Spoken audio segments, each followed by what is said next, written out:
So, thank you everyone for hanging in there. I'm seeing the wait staff starting to deliver food. A lot to learn today, isn't there? And for our keynote, we still have more to learn. Gary Bolton, he's the head of the Fiber Broadband Association.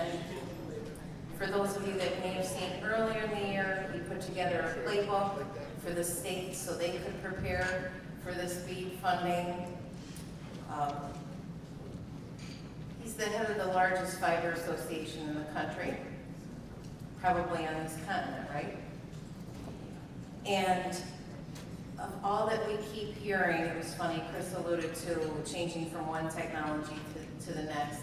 It all comes down to fiber. And these folks that were up here, everybody that I've met with over the last few years, that's what we kept saying, so I'm a believer myself, for the most part of that. So Gary, who he's originally from Rochester, he's glad to be with us here today. His work has not only helped the states, but he's been in Washington advocating for the good changes and some of the policies that are underway. So keep your pens handy because he has a lot to share. And it will be so interesting for all of us to hear his perspective on the state of fiber. Gary?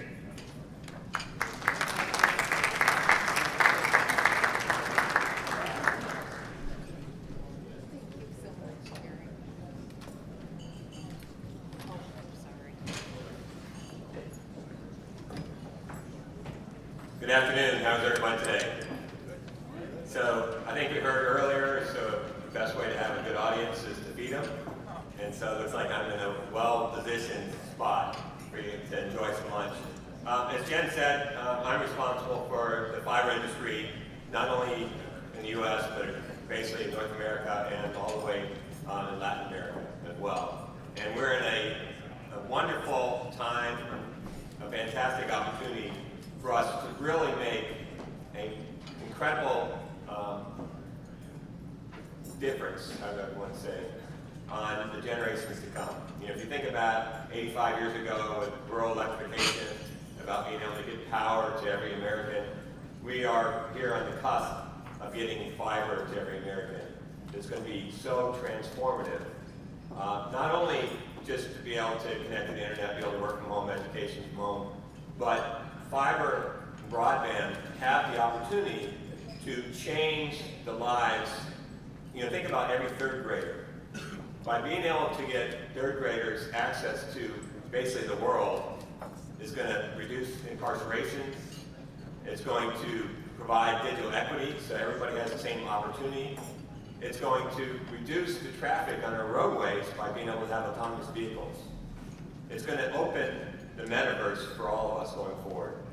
So if I want to, first before I get rolling on this, who's ever even heard of the Fiber Broadband Association? All right, thank you. How many people are members of the Fiber Broadband Association?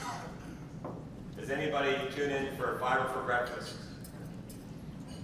So when we come to a lot of communities like yours, we're really reaching people that aren't necessarily our members. And I want to say that we do a lot of research and there's a lot of information. And one little tiny way is I do my weekly tutorial. This is how I learn. Every Wednesday at 10 a.m. for 30 minutes, I invite a guest that has interesting things to teach me and let you guys all sit in. So I enjoy it. Welcome you tomorrow. We're going to be talking about an electric co-op in Missouri who's going out and has more broadband customers than electric members. So please join me every Wednesday, Fiber for Breakfast. But just to get back to fiber, where things are. So we think about the state of broadband across the country.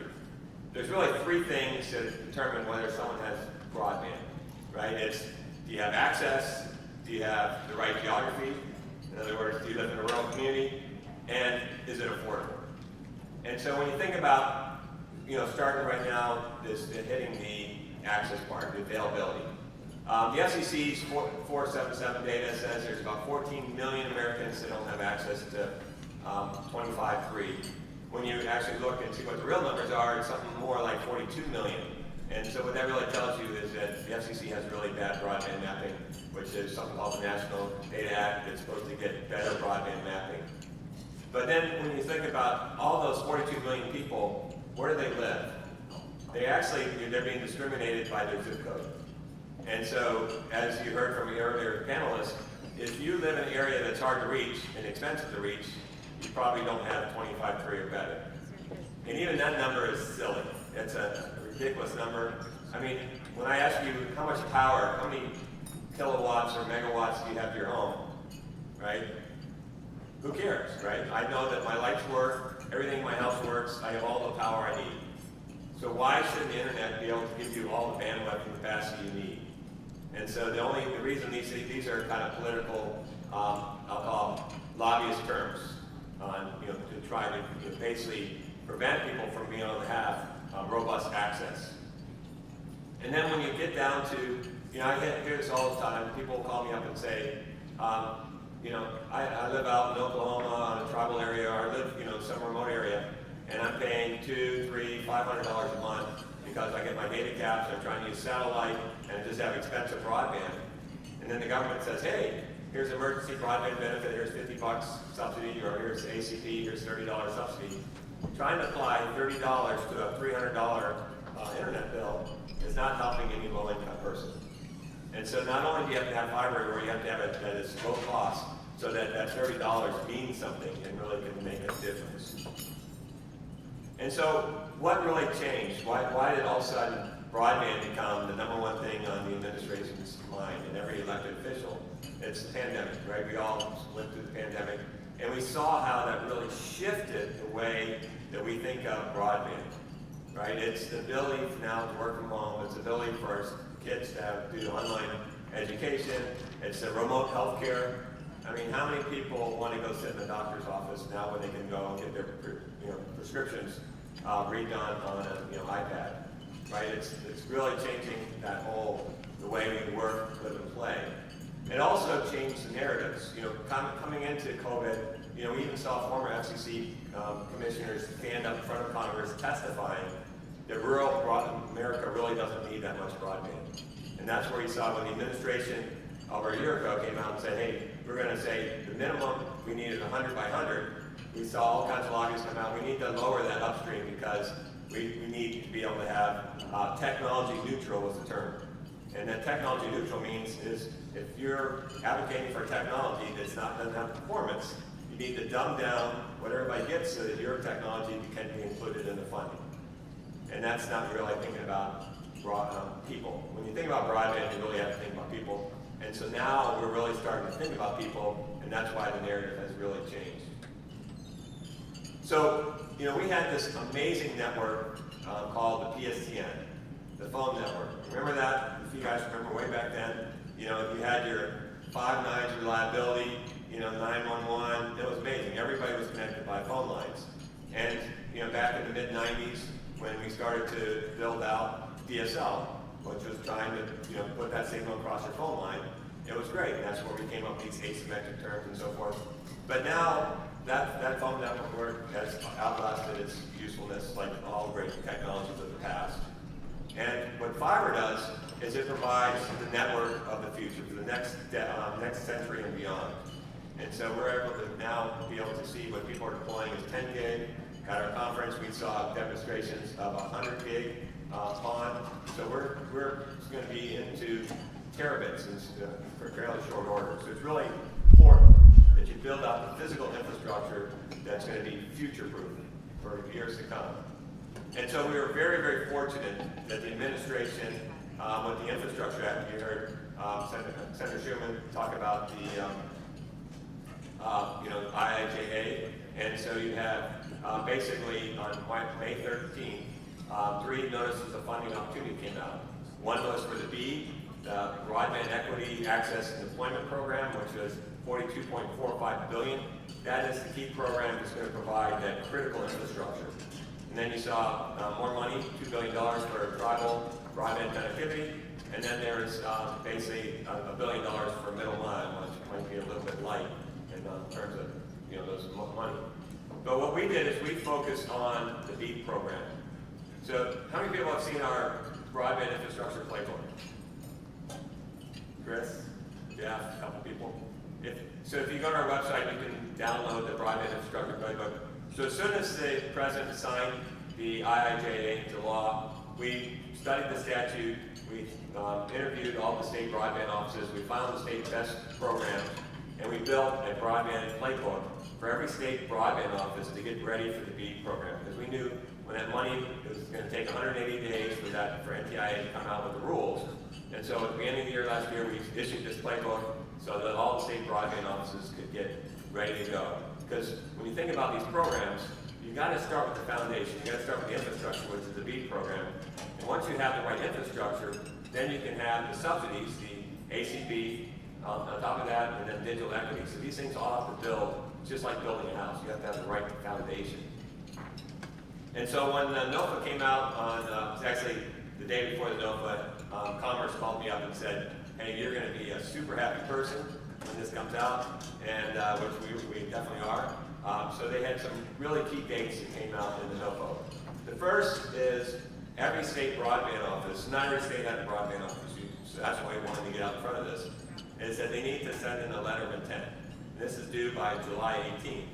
And my understanding is that New York is now sending their letter of intent. So is that not true? Anybody? I think they have. It's not official on the NTIA website, but that's the rumor I heard. But every state office has to do that letter of intent, and then they want to be able to get access to their $5 million of planning money. And so they have to put in that request for in August, and then you have to have the 5-year action plan, and then when you have the broadband data mapping from the FCC available, that's when you know exactly how much of that $42.45 billion your state's going to get. And then from there, you basically you find out how much money you're going to get, and then you'll get into your initial proposals, and then the final proposal. So what that looks like from a timeline is this money, best case, you'll see the first part of this 20% will roll out by the end of next year, and then the follow-on 80% will be on by the end of 2024, which those are best case. So it'll probably be out, so it's a few years in the working. But the good news is there's lots of money available now to keep things going. And so what was really great about this NTIA's BEAD NOVO is it prioritized, and this was kind of monumental for the whole industry, but it prioritized end-to-end fiber optic architecture. And so what that really meant is that all the rhetoric that you've been hearing about, can this technology do it or that technology and why we need to dump down the speeds, basic administration has said, hey, this is about generations to come. We need to build the right network for the future. And there's not a technologist on the planet that won't tell you that fiber optics provides that capacity, that future-proof, and basically is the best performance on every measure. So the Benton Institute last week issued a white paper, which is really good. I encourage you to read it. But in that white paper, they provided the parameters for high-performance, scalable, and financially sustainable, long-lasting networks. And why this is important is that as every state and every community is building out their broadband, they really need to look at what these 5 areas are, because what you typically hear is that, hey, we need to build things really fast. We need to use fixed wireless. Or we need to, so if you go back and you look at these 5 things, the first thing is, can the proposed network deliver the speed and latency that you need to be able to have delivered for your community, right? That's usually where people stop. The second part of that is this, if you have the speed, latency, and then the cost to operate the network. And I heard one of the questions earlier, right, is that it's not just about CapEx, but it's about OpEx. You have to be able to maintain these. You can't have these networks become tumbleweeds. And you have to look at this, what in the next 5 years, 10, 15, 20 years, what is it going to look like going down the road? And the third thing is that the capital cost to construct a network and deliver the level of service promised, right? So you think about, well, we can shoot up, SpaceX and have Starlink up there. Well, what happens in 5, 10, 20 years, right? When those satellites burn and fall out of the sky in 5 years. So you have to think about the capital cost over the next 5, 10, 20 years. And then what is the network's ability to provide cost-effective services to all members of your community? Not just cherry-pick the easy ones, but to all members of the community. And then lastly, you gotta think about network resiliency. You know, is this gonna be a sustainable network over time? Is it gonna be resilient? And so I think I encourage everybody to look at those parameters. And so one of the things I also wanted to share with you is at our conference we had 2 weeks ago in Nashville. It's the largest fiber conference in the world. And one of our keynote speakers was Meta, the old Facebook guys. And so they really said, when they were talking about sharing with us what the metaverse looked like, right? So we think about, the problem is, especially in politics, is you predict the past by looking back, predict the future by looking back in the past.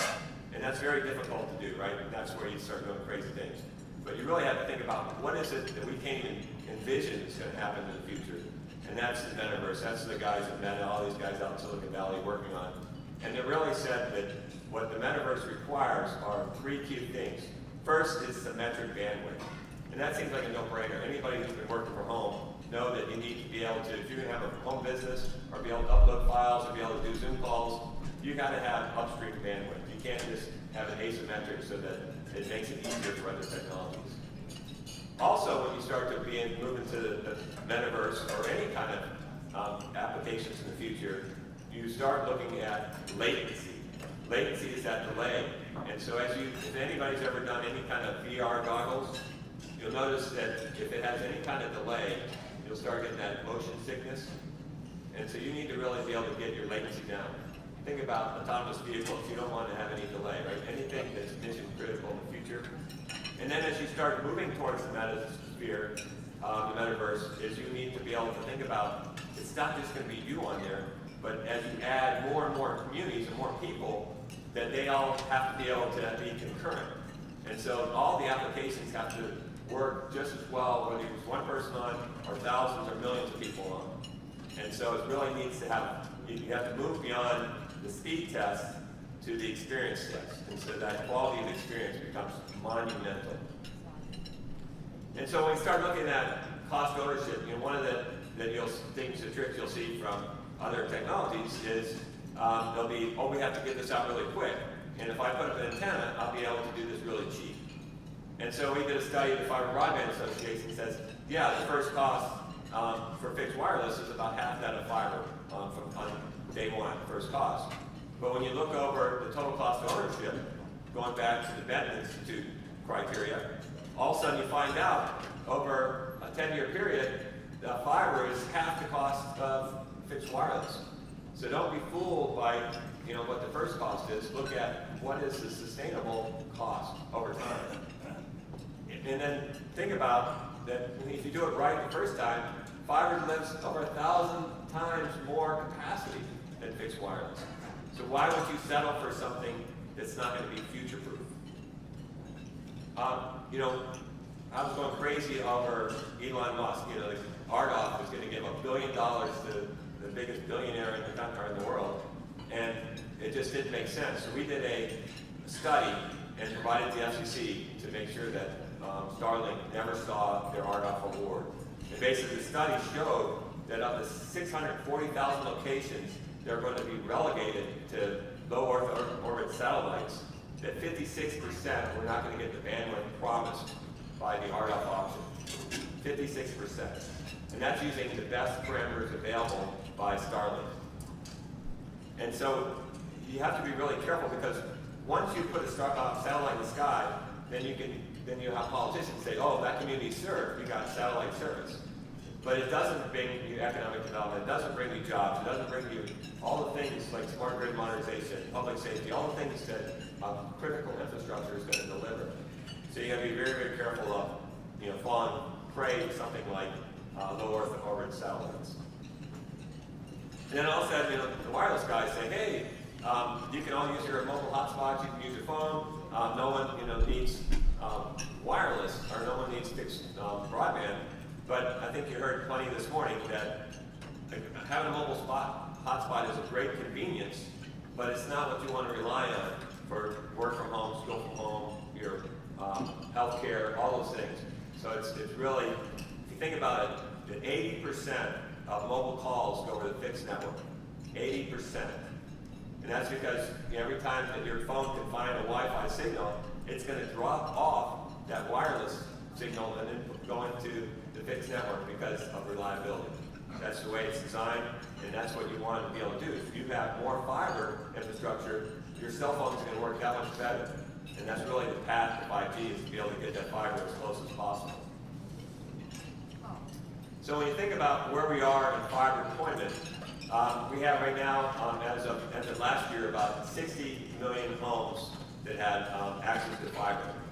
And so that's been growing, and what we're going to see is that's going to grow a lot here fairly soon. And then when we look at, when you see these speeds, 25/3 or 100/20, the average American today, I say in December, was getting over 200 megabits downstream and 80 megabits upstream. And that's from a Hoopla speed test. When you extrapolate that out, in the next 5 years, that's going to be every American is going to have a gigabit downstream and half a gig upstream. So you have to be able to plan for more and more and more capacity because it's going to be insatiable. And then, I had Jamie Linderman from Obam, or Omnia now, on my fiber breakfast, and she was sharing with me that her latest service provider study across North America said that 88% of service providers in our country are delivering a gigabit service under $100. So why would your community want something less than a gig when 88% can get it fairly cheap? If you can get a gig under $100, that's a pretty good deal. So when you think about one of our other studies we did, is we looked at when communities have fiber available versus any other technology, fiber gained 42 points of market share against cable, wireless, DSL. And so when someone has an option of fiber versus something else, that's why Canvas and others are seeing these 70% uptakes. And then when you look at rural America, so tier 1 areas, fiber does great, but where it really shines is in rural communities, because rural communities are the ones who need it most. Right? Those are the kids that need access to broadband. Those are the farms that need precision agriculture. It's really, really important that rural communities are able to have this robust bandwidth. And so, as I mentioned, it's not just waiting around for this, 42.45 billion BEAD money. But what you're seeing today is that we have $130 billion of federal subsidies. We have from the RDOF, we have the ARPA money that's still available, $10 billion in coronavirus capital projects fund, and then that green area is the BEAD money that's coming down the road. And so I have a big circle around the next couple of years because we really aren't going to be able to consume all that money immediately. So that's going to start to flow out into the next few years.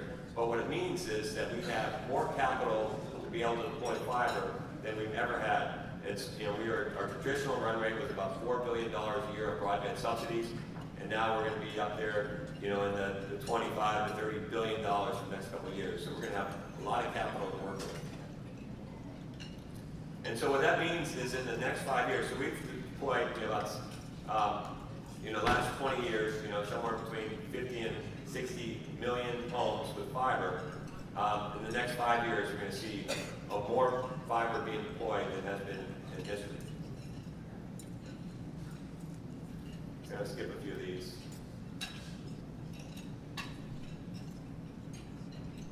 So one of the other things is that as people are deploying fiber, we saw a pond that was widely deployed, but now we've hit the tipping point where people are deploying more. People are deploying 10 gig symmetric pond. So that's 10 gig downstream, 10 gig upstream. And so that purple area of the chart is showing the 10 gig pond, XGS pond versus G pond. And so when people are talking about do you have 25/3 or 100/20, what's being deployed is a 10 gig by 10 gig. And so really it's critically important that not only are you deploying fiber, but you're also being able to deliver more and more bandwidth. And so at our conference a couple weeks ago, we saw we're starting to see deployments of 25 gig pond, and we also saw a demo of 100 gig pond. So these are going to be moving into the hundreds of gigs of ponds into terabits in the next several years. And then, back to the question of sustainability, it's really, if you have fiber in the home, what it does is provides the lowest possible operational cost. And that's because what PON stands for is passive optical networks. What that means is you don't have power devices. If you think of like a cable network, you have all kinds of taps and amplifiers and so forth, so you have lots and lots of active devices. Same thing with the DSL network. And so when you start looking at the cost components, from an OpEx perspective, fiber has a huge operational benefit. So now I want to really kind of shift beyond kind of the technology into what's really important. It's people. And Scott Jackson's in the room. So Scott invited me down to visit with the city of Pharr. Guess what, was that in March or something like that? And if you don't know Pharr, Texas, Pharr is the tiniest little town. It's a border town at the very tip of Texas, about halfway through Mexico. And it's a border town where all the produce comes from Mexico across. They have a big bridge there. But it was the least connected city in America. And so I took some of the charts that came to our conference, and I wanted to share this with you. So if you can think about a community with about 23,000 people with a median income under $40,000 per household. Under $40,000. And that is that almost 70% of that community did not have any kind of fixed broadband. Nearly 70% of the community did not have broadband. And that's, you can think about how the impact of that to the communities. And so what the Mayor Hernandez did is he took his ARPA money and he is investing in that community. And in 1 year, he will connect every single household in his community, all 23,000 community households, with fiber. And he's doing that through a 4-phase, 5-phase program, and that's rolling out. So you think about a little town on a border town in Texas that had zero broadband, near zero. In 1 year, it's going to have fiber to everyone. And so, you hear a lot about, well, supply chain. How's this little town going to have supply chain? So here's a picture of all their outside plant inventory. Here's a picture of all their reels of fiber. And so how they were able to do this is by planning. And this is kind of goes back to one of the earlier panels, is that if you were ever to plan this, it's not just about money, but it's about having the right partners. And so, Scott's with Graybar, so they had the right distributor, they had the right engineering partner, they had the right planning partners, and they're able to be able to do this so that they can connect every single resident. And what's even better about this is the pricing. And so every single resident in this little community is going to be able to have a gigabit service for $50, or half a gig for $25, which is fantastic. But even better is the mayor is providing free internet service to every family that has kids in school. So here's a community that's gone from nearly 70% of the community with zero access to now 100% have access, and it's going to be free and affordable to those who need it most. So that's just a great story. Scott, I applaud you and your company for everything you did there.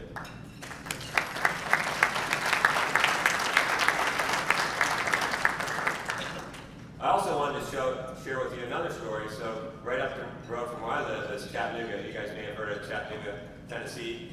Chattanooga really didn't have a whole lot going on for it, but they did two things.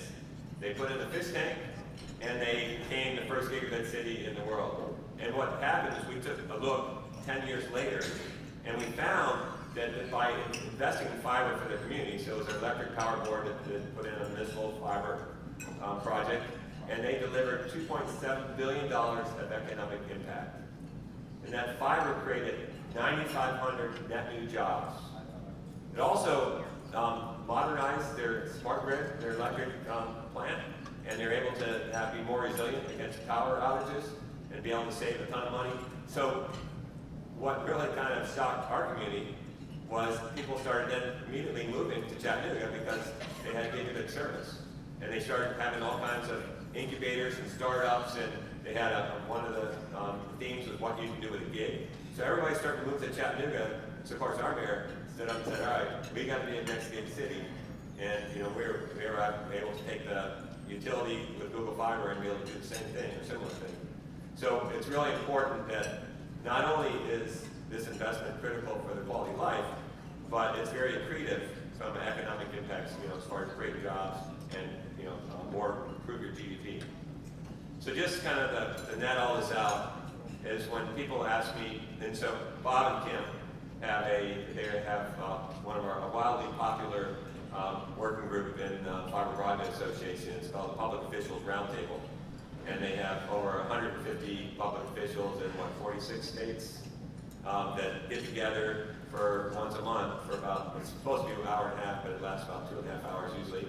And one of the first calls I was on is that these city officials were sitting there saying, no one on my city council understands 25/3 or 100 by 20, and I say we want fiber, and they say, well, aren't we getting 5G? And it's just very, very confusing. And so I walked away from that, and I'm like, this is silly. If it's not fiber, it's not broadband. And I want you to really think about that. Forget about all these, 25/3s and these crazy numbers. If it's not fiber, it's not broadband. And it's because fiber is the gold standard on every single parameter. And so once you have that critical infrastructure, you can really build a future for your community. Also, just wanted to leave you on a couple notes. As your communities are building out this fiber, you're going to need fiber optic technicians. And so you saw that map where we have $130 billion. There's also a line on there saying our labor force can only grow about 15% a year. So we saw that as a huge problem. And so over the past year and a half, we have been building a rockstar fiber optic technician training program that's been fully accredited by the Department of Labor. It has 144 hours of classroom and 2,000 hours of apprenticeship. Matter of fact, I was just at the White House about a week ago, rolling this out of administration. We're trying to get this ramped out to every state across the nation and every territory, and in every, so we wanted to be able to provide this to community colleges. Because what's great about this is whether you're a veteran, you can now have a job in whatever your hometown or every place you want to live, because this is nationwide. If you're a high school kid, matter of fact, our first pilot was in Wilson, North Carolina, and there's a kid, 19-year-old, just out of high school, that had zero experience. If you think that you have zero experience, this kid had zero experience. And he went through the course. At the end of the course, they actually had a weather issue in Wilson. And so they sent out the students to fix and repair fiber and do that. And so all the students were able to do this. And that kid with zero experience now works at Greenline in Wilson, North Carolina. And so it's a great opportunity for us to get more people in the workforce and an even better opportunity to get all this fiber deployed. So right now we're engaged with about 26 states and about 28 schools, with most of them are community colleges, but some veterans institutes and training institutes. So if you don't have, I don't know who we're working with in New York, but in your community, if you have a community college, please get with us, and we'd love to be able to roll this out with your community college. So just a quick recap. I think the pandemic has basically changed everything. We're entering the biggest fiber investment cycle in history. This is a huge, huge, huge opportunity to change the lives of generations to come and really be able to catapult this into the next version of the internet. So with that, I'm willing to take any questions or eat lunch, either way. Yes, sir. So one of the things that I learned dealing with the Department of Commerce, EDA and I, is that you have to go through an RFP. And of course it's on capital, but an RFP address total cost of ownership. How do you want to get over that? Because that's where you get your local officials going for the cheapest way to get it done. Yeah, well, that's exactly why we created a playbook, is to help educate. So the state broadband offices, if you look across the country, if they have one, they might have one person, maybe two, sometimes three. And so they have billions of, $42.45 billion to deploy. And so we want to be able to help them be able to craft what those grant applications look like. And so that's, if you don't get into the grant application, then it's not going to get in the RP, and then it's going to be exactly like it is. Once you get the grant, you've got to now send RFPs out Right. for construction, for services, and that type of thing. And those RFPs are based on a first cost analysis. Well, that's what I'm saying, is that we are trying to work with those Okay, get broadband that offices. mindset beyond Right. just. Because it goes into the way they score, and so the scoring, and so the NTI NOFA was great in a lot of ways because it was instructive but not too prescriptive, but it also leaves with some degrees of freedoms for states to be able to do, every state's a little bit different, and so the problem is when you have 56 different states and territories and a lot of degrees of freedom, you have to be careful that you don't get things too out of whack, and so that's where we're trying to put a big effort into educating the best we can. Any other questions? Yes, sir. The mayor had a question over here.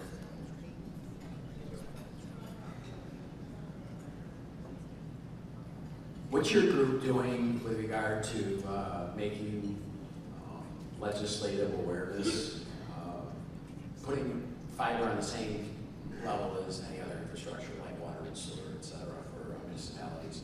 And what do you think the timeline is for any possible changes in the future?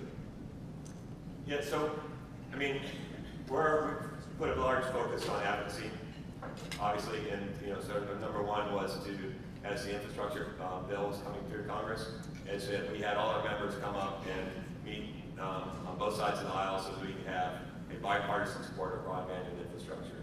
And so now, as I think that we were successful, and that you saw that the NOFA came out and prioritized fiber.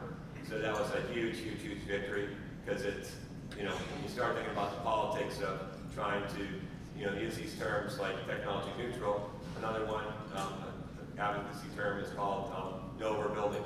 So no overbuilding basically is saying that, we're going to limit competition as much as possible, right? Just try to force any subsidies in areas that have zero competition. And so, your specific question is on municipalities, and that's not a focus of ours. The focus of ours is we want to have all providers in all models. So we support municipalities, but we support incumbents as well. And so that specific question of, how they view it, but equal with sewer and water, that's not something that we're working on. Yeah, good afternoon. Two things about that example in Far, Texas, I'm curious about. The first being the pricing, the price points. Would seem to imply that that's basically what you need to charge to fund an internet system, $25 or $50 a month. Would you say that anything more than that is overpriced? And the second point I'd like to ask is that a closed system or an open system? It looks to be a closed system for internet. Is that correct? So, do you want to? I can answer a lot of the questions here. Yeah. So the first part about the pricing, I pay $70 per gigabit. I think that's a fair and reasonable price. I put it in relative terms of subsidies. So if I have a $30 subsidy against a $70, it gets internet for $40 to low-income people. That's, to me, seems, and I can't speak for low-income people, but that seems like it's much more in the ballpark than a couple $100. And so, and I also mentioned that study showed that 88% of providers are offering a gigabit under $100. So, to me, under $100 is in the ballpark. Each market's going to be different, like any kind of pricing. I took my plane ticket up here. I'm sure everybody knows that plane had a different price for their plane ticket. But, so I don't know if that helps. But what we are seeing that in the grant proposals for the BEAD program, that there is a low-cost option, and you need to be able to provide, as you submit your grants, ways to help people in low income to provide, whether it's through ACP or some other means to have that low-cost option.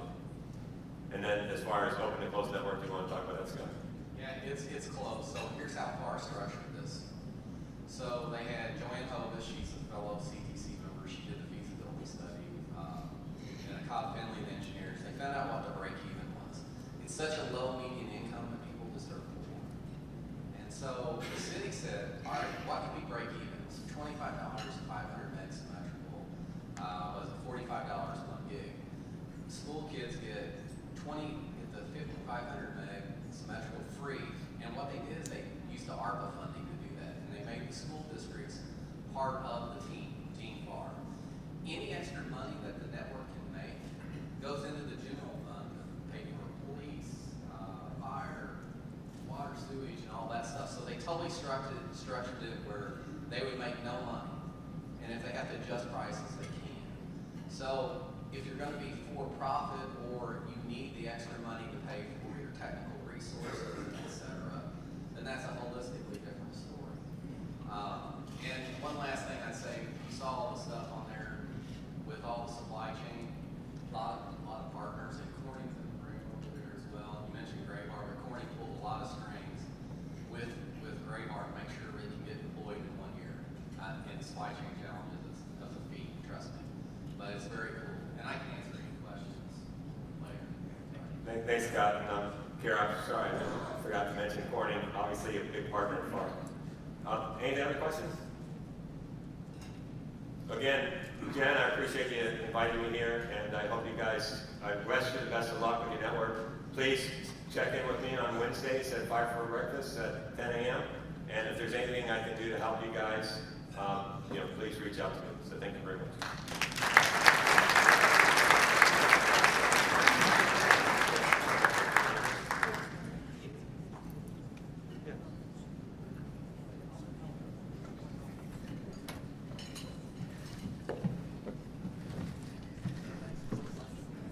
Thank you, Gary. I appreciated all the stats on that. I've seen some of these projects evolve over the years, but I didn't know where they ended up. So for me to hear about Chattanooga is significant. Thank you so much. And Gary just gave me permission we can get that slide deck, so we'll share that if you're interested afterwards as well. So we have one more panel coming up. I wanted to talk about, the map that we have there, great. So we talked a lot about planning and how do we prepare for funding and what do we do. I did want to share some good news that we do have some projects that were recently funded since the pandemic. I think it's great to see that. Hopefully this offers some inspiration, and if your community isn't in the area that you'd like to see, please let us know, because that will help us plan better. So there's a few projects underway here. We have, and first I should say, Steve Manning with Southern Tier Network, that project has been underway, and we've been feet by feet, mile by mile, trying to build that out in the last 11 years. So that covers a majority of Tioga County, heading into Tompkins and through Broome County. So right now we have, thanks to the investment from ARC, 2 ARC power applications, separate years, $600,000 and a $400,000, so almost $1 million investment in that expansion in Tompkins County.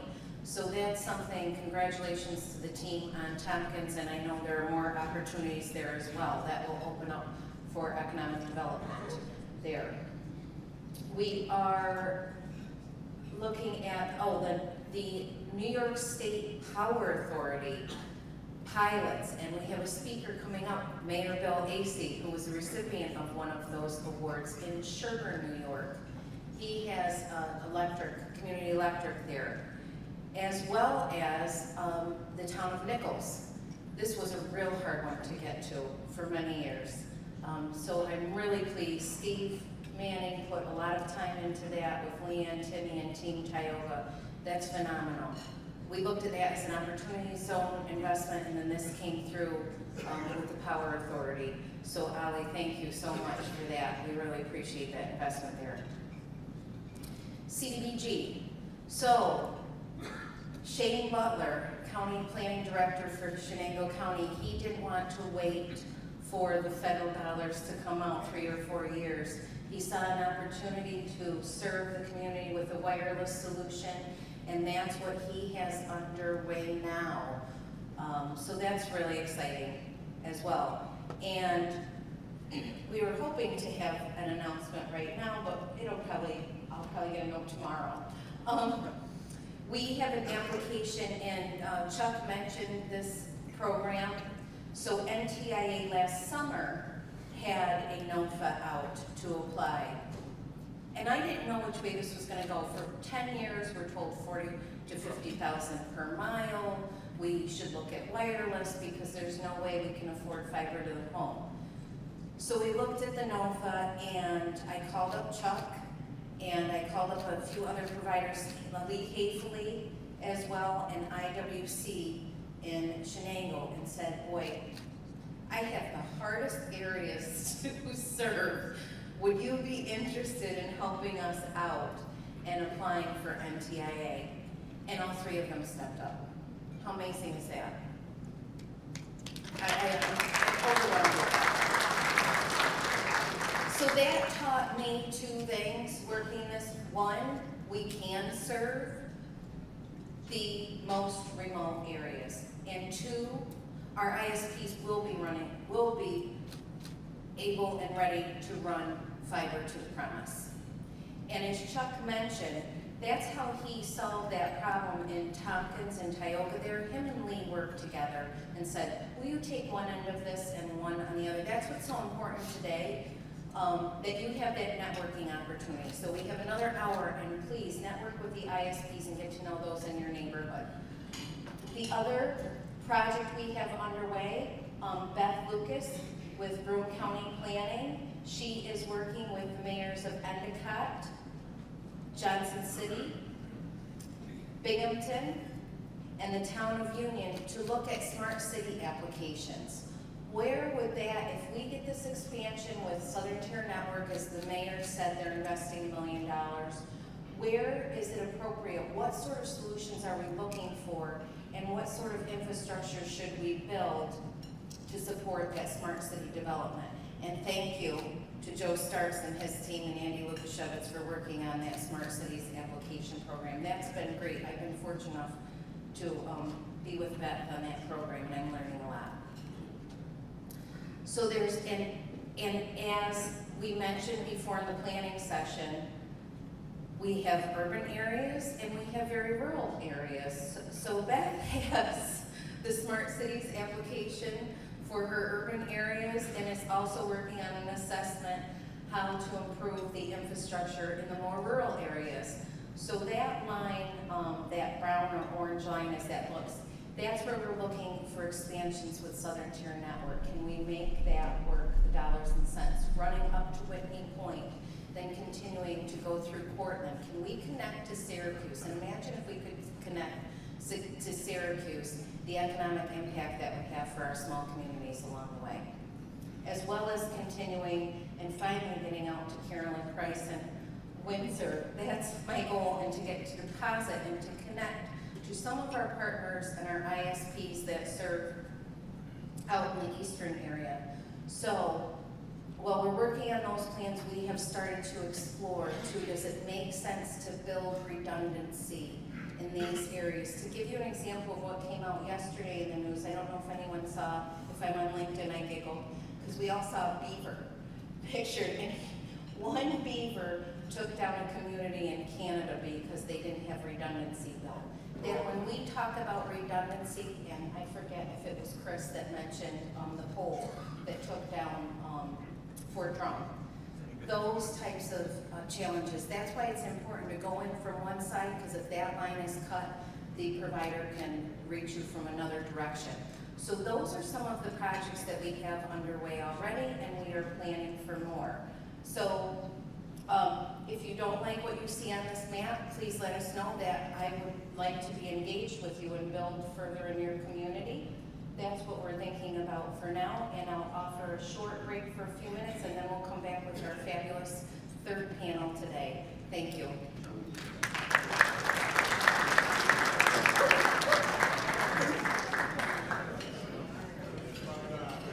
What is it?